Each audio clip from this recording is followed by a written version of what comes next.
नमस्ते बच्चों। आज हम सिया राम शरण गुप्त द्वारा रचित कविता एक फूल की चाय का अध्ययन करेंगे। महामारी के रूप महामारी अनेक प्रकार की होती थी, जैसे हैजा, पेचेस या दूसरे तरह की, जो हमने अपने बुजुर्गों से सुनी और अपने टाइम पे देखी, जैसे आप आज के टाइम पे कोरोना वायरस।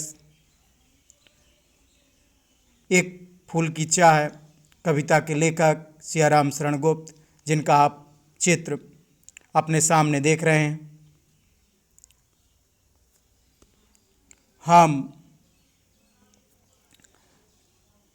एक फूल की चाह कविता के कुछ अंशों को पढ़ने, समझने व उनके अर्थ को जानने की कोशिश करेंगे। सबसे पहले मैं कविता की पंक्तियों को पढ़ूंगा, फिर उसके बाद उसके भावार्थ को हम समझने की कोशिश करेंगे।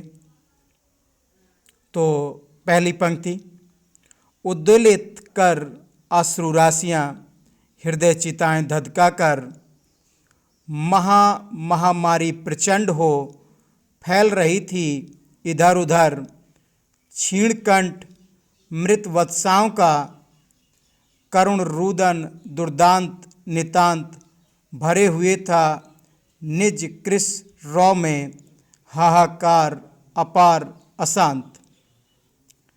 इस पंक्ति का अर्थ इस प्रकार है। कवि महामारी की भयंकरता का चित्रण करता हुआ कहता है कि चारों ओर एक भयंकर महामारी फैल गई थी। उसके कारण पीड़ित लोगों की आँखों में आंसुओं की झड़ियाँ उमड़ आई थीं। उनके हृदय चिताओं की भांति धधक उठे थे। सब लोग दुख के मारे बेचैन थे। अपने बच्चों को मृत देखकर माताओं के कंठ से अत्यंत दुर्बल स्वर में करुण रुदन निकल रहा था। वातावरण बहुत हृदय विदारक था। सब ओर अत्यधिक व्याकुल कर देने वाला हाहाकार मचा हुआ था। माताएं दुर्बल स्वर में रुदन कर रही थीं, जैसा कि आप चित्र में भी देख रहे हैं। कविता की दूसरी पंक्ति इस प्रकार है। बहुत रोकता था सुखिया को, ना जा खेलने को बाहर, नहीं खेलना रुकता उसका, नहीं ठहरती वह पल भर, मेरा हृदय कांप उठता था। बाहर गई निहार उसे, यही मनाता था कि बचा लूं किसी भांत इस बार उसे। इस पंक्ति का अर्थ इस प्रकार है। सुखिया का पिता कहता है, मैं अपनी बेटी सुखिया को बाहर जाकर खेलने से मना करता था। मैं बार बार कहता था, बेटी बाहर खेलने मत जा, परंतु वह बहुत चंचल और हठीली थी। उसका खेलना नहीं रुकता था। वह पल भर के लिए भी घर में नहीं रुकती थी। मैं उसकी इस चंचलता को देखकर भयभीत हो उठता था। मेरा दिल कांप उठता था। मैं मन में हमेशा यही कामना करता था कि किसी तरह अपनी बेटी सुखिया को महामारी की चपेट में आने से बचा लूं। कविता की अगली पंक्ति इस प्रकार है, जिसे मैं पढ़ रहा हूं। भीतर जो डर था छिपाए, हाय वही बाहर आया। एक दिवस सुखिया के तन को ताप तप्त उसने पाया। ज्वर में बिहल हो बोली वह, क्या जानूं किस दर से दर, मुझको देवी के प्रसाद का एक फूल ही दो लाकर। इस पंक्ति का भावार्थ इस प्रकार है। सुखिया का पिता कहता है, अफसोस मेरे मन में यही डर था कि कहीं मेरी बिटिया सुखिया को यह महामारी ना लग जाए।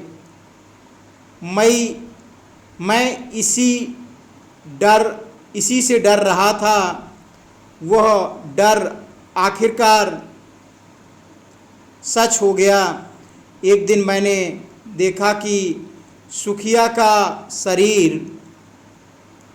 बीमारी के कारण जल रहा है। वह बुखार से पीड़ित होकर और ना जाने किस अनजाने भय से भयभीत होकर मुझसे कहने लगी, पिताजी मुझे माँ भगवती के मंदिर के प्रसाद का एक फूल लाकर दो।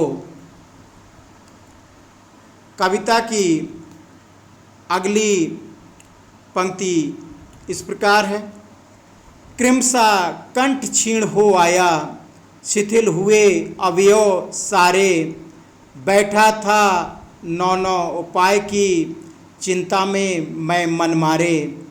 जान सका ना प्रभात सजग से, हुई अलस कब दोपहरी, स्वर्ण घनों में कब रवि डूबा, कब आई संध्या गहरी। इस पंक्ति का भावार्थ इस प्रकार है। सुखिया का पिता महामारी से ग्रस्त सुखिया की बीमारी बढ़ने का वर्णन करता हुआ कहता है कि धीरे धीरे महामारी का प्रभाव बढ़ने लगा। सुखिया का गला घुटने लगा, आवाज़ मंद होने लगी, शरीर के सारे अंग ढीले पड़ने लगे। मैं चिंता में डूबा हुआ निराश मन से उसे ठीक करने के लिए नए नए उपाय सोचने लगा। इस चिंता में मैं इतना डूब गया था कि मुझे पता ही नहीं चल सका कि कब प्रातः काल की हलचल समाप्त हुई और आलस भरी दोपहरी आ गई, कब सूरज सुनहरे बादलों में डूब गया और कब गहरी सांझ हो गई।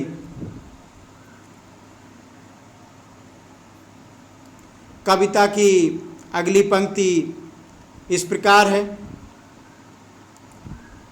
सभी ओर दिखलाई दी बस अंधकार की ही छाया, छोटी सी बच्ची को ग्रीष्म ने कितना बड़ा तिमिर आया। ऊपर विस्तृत महाकाश में जलते से अंगारों से झुलसी सी जाती थी आँखें, जगमग जगते तारों से।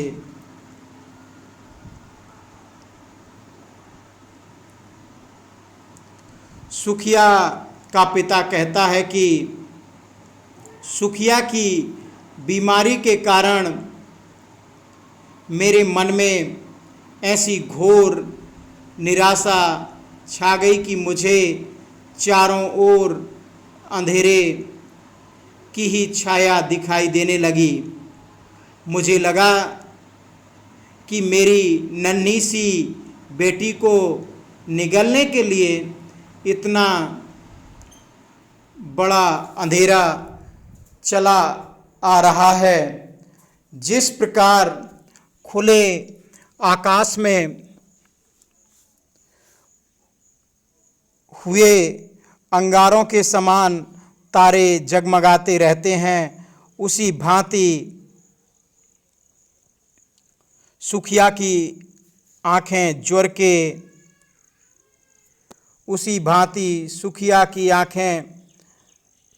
ज्वर के कारण जली जाती थीं। वह बेहद बीमार थी।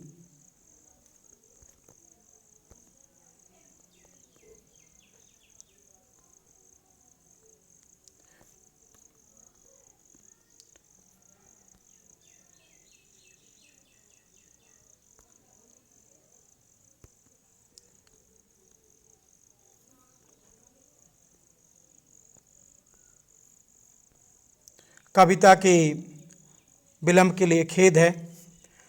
थोड़ी करंट जाने से विलंब हुआ। कविता की अगली पंक्ति इस प्रकार है। देख रहा था जो सुस्थिर हो, नहीं बैठती थी क्षण भर। हाय वही चुपचाप पड़ी थी, अटल शांति सी धारण कर। सुनना वही चाहता था मैं, उसे स्वयं ही उकसाकर। मुझको देवी के प्रसाद का एक फूल ही दो लाकर। कवि के कहने का तात्पर्य यह था कि उसका पिता देख रहा था जो वो कभी क्षण भर के लिए नहीं बैठती थी, आज स्थिर हो गई थी क्षण भर के लिए। हाय वही चुपचाप पड़ी थी, अटल शांति सी धारण कर। पश्चाताप करता हुआ पिता कहता है कि बिल्कुल चुपचाप शांत पड़ी हुई थी। सुनना वही चाहता था मैं, उसे स्वयं ही उकसाकर। पिता कहता है कि मैं उससे यही सुनना चाहता था कि बेटी कहे कि पापा मुझको देवी के प्रसाद का एक फूल ही दो लाकर। लेकिन वो बेटी तो अटल शांति में डूबी हुई थी। कविता की अगली पंक्ति इस प्रकार है। जैसे शैल शिखर के ऊपर मंदिर था विस्तीर्ण विशाल, स्वर्ण कलश सरसिज विहसित थे, पाकर समुदित रवि कर जाल। दीप धूप से आमोदित था मंदिर का आंगन सारा, गूंज रही थी भीतर बाहर मुखरित उत्सव की धारा। इस पंक्ति का अर्थ इस प्रकार है। ऊंचे पर्वत की चोटी के ऊपर एक विस्तृत और विशाल मंदिर खड़ा था। उसका कलश स्वर्ण से बना था। उस पर सूरज की किरणें सुशोभित हो रही थीं। किरणों से जगमगाता हुआ कलश ऐसा खिला प्रतीत होता था जैसे कि रश्मियों को पाकर कमल का फूल खिल उठा हो। मंदिर का सारा आंगन दीपों की रोशनी और धूप की सुगंध से महक रहा था। मंदिर के अंदर और बाहर सब ओर उत्सव जैसा उल्लासमय वातावरण था। कविता की अगली पंक्ति इस प्रकार है। भक्त वृंद मृदु मधुर कंठ से गाते थे सब भक्ति मुद में, पतित तारणी पाप हारणी माता तेरी जय जय। मेरे मुख से भी निकला बिना बढ़े ही मैं आगे को जाने किस बल से ढिकला। इस पंक्ति का भावार्थ इस प्रकार है। मंदिर में भक्तों की टोली बड़ी मधुर और कोमल आवाज में आनंद और भक्ति से भरा हुआ यह जयगान गा रही थी। हे पतितों का उद्धार करने वाली देवी, हे पापों को नष्ट करने वाली देवी, हम तेरी जय जयकार करते हैं। सुखिया के पिता के मुंह से भी जयगान निकल पड़ा। उसने दोहराया, हे पतितों का उद्धार करने वाली देवी, तुम्हारी जय हो। यह कहने के साथ ही न जाने उसमें कौन सी शक्ति आ गई जिसने उसे ठेलकर पुजारी के सामने खड़ा कर दिया। वह अनायास ही पूजा स्थल के सामने पहुंच गया। कविता की अगली पंक्ति इस प्रकार है। मेरे दीप फूल लेकर वे अम्बा को अर्पित करके दिया पुजारी ने प्रसाद, जब आगे को अंजलि भर के भूल गया उसका लेना झट। परम लाभ सा पाकर मैं सोचा बेटी को माँ के ये पुण्य पुष्प दूं जाकर मैं।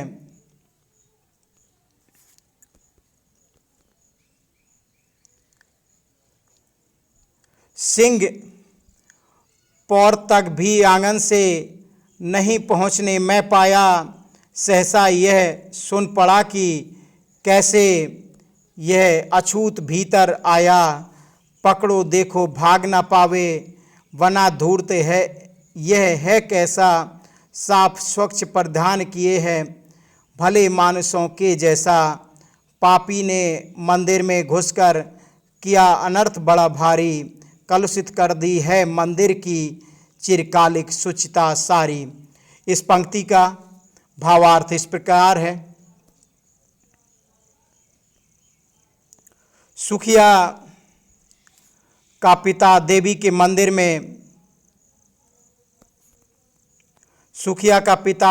मंदिर में फूल लेने के लिए जाता है तो पहचान लिया जाता है।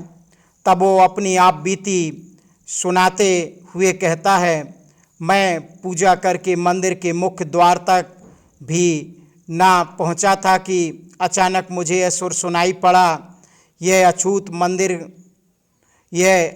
मंदिर के अंदर कैसे आया। इसे पकड़ो, सावधान रहो, कहीं यह दुष्ट भाग ना जाए। यह कैसा ठग है, ऊपर से साफ सुथरे कपड़े पहनकर भले आदमियों जैसा रूप बनाए हुए है, परंतु है महापापी और नीच। इस पारी ने मंदिर में घुसकर बहुत बड़ा पाप कर दिया है। इसने इतने लंबे समय में से बनाई गई मंदिर की पवित्रता को नष्ट कर दिया है। इसके प्रवेश से मंदिर अपवित्र हो गया है। कविता की अगली पंक्ति इस प्रकार है। ये क्या मेरा कलुष बड़ा है, देवी की गरिमा से भी किसी बात की महिमा के भी माँ के भक्त हुए तुम कैसे। माँ के भक्त हुए तुम कैसे, करके यह विचार खोटा। माँ के सम्मुख ही माँ का तुम गौरव करते हो छोटा। इस पंक्ति का भावार्थ इस प्रकार है। सुखिया का पिता मंदिर में पूजा का फूल लेने गए तो भक्तों ने उन्हें अछूत कहकर पकड़ लिया। तब सुखिया के पिता उन भक्तों से बोले, यह तुम क्या कहते हो, मेरे मंदिर में आने से देवी का मंदिर कैसे अपवित्र हो गया। क्या मेरे पाप तुम्हारे देवी की महिमा से भी बढ़कर हैं। क्या मेरे मैल में तुम्हारी देवी के गौरव को नष्ट करने की शक्ति है।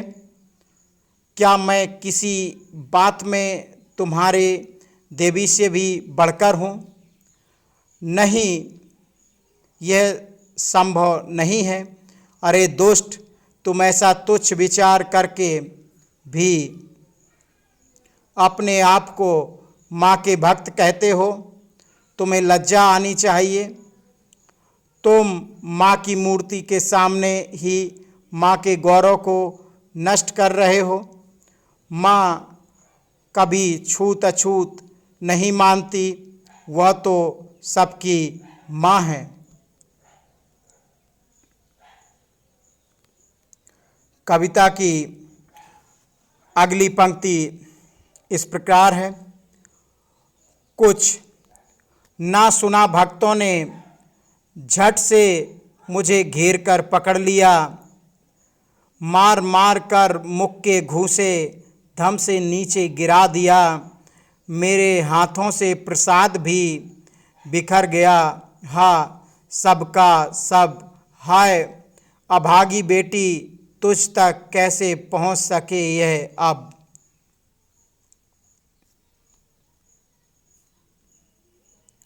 सुखिया का पिता अपनी बेटी की अंतिम इच्छा पूरी करने के लिए मंदिर में पूजा का फूल लेने पहुंचा तो भक्तों ने उसे अछूत कहकर पकड़ लिया। उसने उनसे प्रश्न पूछा कि क्या उसका कलुष देवी माँ की महिमा से भी बढ़कर है। इसके बाद सुखिया का पिता अपनी आप बीती सुनते हुए कहता है, देवी के उन भक्तों ने मेरी बातों पर ध्यान नहीं दिया। उन्होंने तुरंत मुझे चारों ओर से घेर कर पकड़ लिया। फिर उन्होंने मुझे मुख के घूंसे मार मार कर नीचे गिरा दिया। उस मारपीट में मेरे हाथों से देवी माँ का प्रसाद भी बिखर गया। मैं अपनी बेटी को याद करने लगा।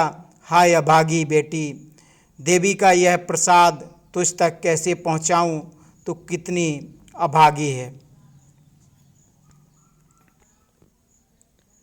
कविता की अगली पंक्ति इस प्रकार है।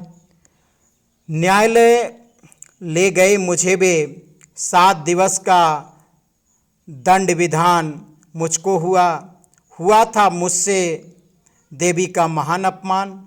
मैंने स्वीकृत किया दंड, वह शीश झुकाकर चुप ही रहे।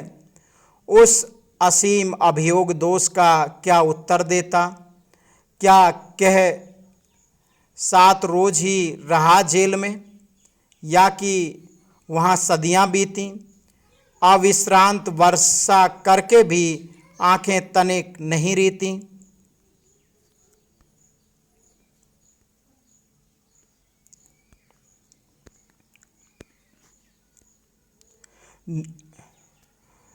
कवि के कहने का मतलब यह है कि जब उसे 7 दिन का दंड विधान हुआ तो वो मुझे न्यायालय ले गए, और क्योंकि कवि कहता है कि सुखिया के पिता से देवी का महान अपमान हुआ था और उसने दंड विधान को शीश झुकाकर स्वीकार भी किया, और इस असीम महाभियोग का वो क्या उत्तर देता। 7 रोज ही रहा जेल में। वो 7 दिन जेल में रहा, लेकिन उसे सदियों जैसा लगा, और रोज जैसे बारिश बरसती है वैसे ही वो आंसू बरसाता रहा, और उसकी आंखें आंसुओं से खाली हो गईं। दंड भोग कर जब मैं छूटा, पैर ना उठते थे घर को पीछे ठेल रहा था कोई, भय झरझर तनु पंजर को पहले किसी लेने मुझको नहीं दौड़कर आई, वह उलझी हुई खेल में ही हा अब की दीना दिखाई वह। जब कभी कहता है कि दंड भोग कर जब छूटा, पैर ना उठते थे उसके घर को, घर के लिए उसके पैर चलने के लिए तैयार नहीं थे। उसे तो पीछे से कोई ठेल रहा था ऐसे लग रहा था, और उसका शरीर हड्डी पंजर जर्जर हो गया था। पहले से लेने मुझको दौड़कर जब घर जाता था तो उसकी बच्ची उसे लेने आती थी, लेकिन बच्ची लेने नहीं आई। उसे लगा उलझी हुई है कहीं खेल में, अब की ना दिखाई वह, अब की बार वो दिखाई नहीं दी।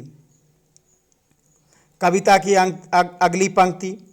उसे देखने मरघट को ही गया दौड़ता हुआ। वहाँ मेरे परिचित बंधु प्रथम ही फूंक चुके थे उसे। जहाँ बुझी पड़ी थी चिता वहाँ पर छाती धधक उठी मेरी। हाय फूल सी कोमल बच्ची हुई राख की थी ढेरी। कवि के कहने का मतलब है कि सुखिया के पिता वहाँ से डायरेक्ट मरघट दौड़ता हुआ पहुँचा। उसके परिचित बंधु बांधवों ने पहले ही से ही उसकी बच्ची की चिता को जला दिया था और वो बुझी हुई चिता को देख करके सुखिया के पिता का हृदय धधक उठा था। फूल सी कोमल बच्ची उसकी राख की ढेरी बन गई थी। सुखिया के पिता की अंतिम इच्छा थी जो इस पंक्ति में है। कविता की अगली पंक्ति इस प्रकार है। अंतिम बार गोद में बेटी तुझको लेना सका मैं, हाँ एक फूल माँ का प्रसाद भी तुझको देना सका मैं, हाँ। कवि कहता है कि सुखिया का पिता अंतिम बार भी अपनी बेटी को गोद में ना ले सका और ना ही उसे जो उसकी कामना थी कि देवी का प्रसाद उसे देना सका। बच्चों धन्यवाद। ये कविता भी बहुत बड़ी थी और करंट भी, जब अंधकार इस कविता में छाया हुआ था तब से करंट भी नहीं आया। मैं आपके उज्जवल और मंगलमय जीवन की कामना करता हूँ। धन्यवाद।